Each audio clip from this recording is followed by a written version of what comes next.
नमस्कार दोस्तों, देखते एवं सीखते रहिए। आज हम आपको डॉगमासॉफ्ट लिमिटेड के अकाउंट को कैसे, आप अपने वॉलेट को कैसे रिचार्ज करेंगे उसके बारे में बताएंगे। जैसा कि आप यदि हमारे रिचार्ज के मेंबर बन चुके हैं तो आपको यूजर और पासवर्ड दिया होगा। उस यूजर पासवर्ड के माध्यम से आप सर्वप्रथम हमारे पैनल में यानी डॉगमासॉफ्ट लिमिटेड के पैनल पे चले जाएंगे और फिर इस पैनल पे जाने के बाद ही आपको ये दिखने लगेगा कि आपके अकाउंट में, यानी कि आप बेसिक होम पर अगर रहते हैं तो आपको दिखेगा कि आपके रिचार्ज यानी कि आपके आईडी में कितना पेमेंट अभी है।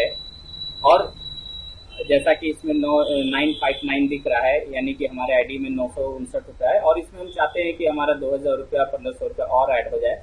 तो इसके दो तरीके हैं। पहला तो आप जिस डीएसओ से अपना मेंबरशिप आपने लिया है उनसे ही आप कैश दे के उतना का रिचार्ज आप हैंड टू हैंड करा सकते हैं।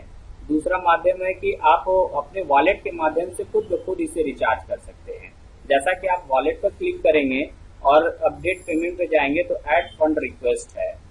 ऐड फंड रिक्वेस्ट पर आप जाएंगे तो यहाँ पर हमारे डॉगमासॉफ्ट लिमिटेड के 3 अकाउंट दिखेंगे, आईसीआईसीआई, एसबीआई और इंडियन ओवरसीज बैंक का।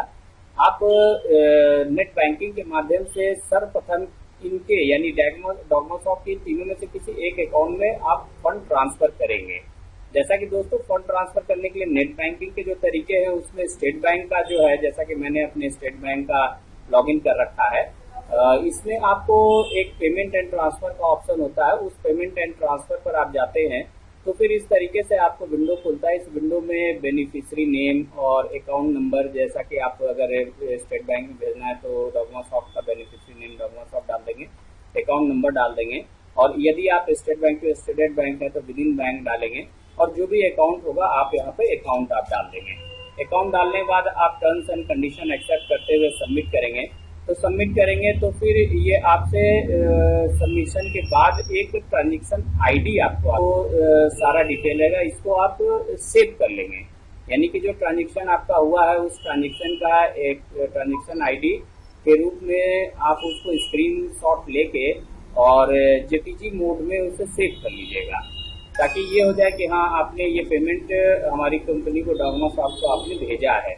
और इसको आपको फिर से पुनः और फिर डिस्ट्रीब्यूटर पैनल पर जाके, और जैसा कि बगल में आप देख रहे हैं बाएं साइड एक फॉर्म खुला हुआ है, इसमें आप सेलेक्ट बैंक करेंगे। यानी कि आप जिस बैंक से भी आपने, मान लिया हमने स्टेट बैंक से भेजा तो स्टेट बैंक सेलेक्ट करेंगे और किस बैंक को, तो उनके मालवीय नगर स्टेट बैंक को भेज रहे हैं तो सेम बैंक हो जाएगा। और आईएमपीएस मोड में दोस्तों आईएमपीएस ही सेलेक्ट करिएगा और क्योंकि क्विक आपका रिस्पॉन्स इससे मिलेगा। और ब्राउज करके जो फाइल मैंने आपसे सेव करवाई है, यानी कि जो जेपीजी में हमने फाइल सेव करा है उस फाइल को आप यहाँ पर अटैच कर देंगे, इसको करना ना भूले। और फिर ट्रांजैक्शन आईडी, जैसा कि मैंने बताया कि आपको एक ट्रांजैक्शन आईडी जो अकाउंट ट्रांसफर जब हो जाता है तो ट्रांजैक्शन आईडी, उस आईडी के पहले DU लिखना ना भूले। जैसा कि मैं पहले भी IHA और जो 3582 इस तरह करके ये ट्रांजैक्शन आईडी स्टेट बैंक ने मुझे दिया, लेकिन उसके पहले हम DU लगा लेंगे, DU ये ध्यान रखेंगे दोस्तों। और ट्रांजैक्शन डेट, जिस डेट को हमने 10 तारीख को डाला था तो 10 तारीख डाल देंगे और जो भी अमाउंट हमने, यानी 1500 रुपया हमने रिचार्ज किया था तो हम 1500 रुपया डाल के यहाँ सबमिट कर देंगे।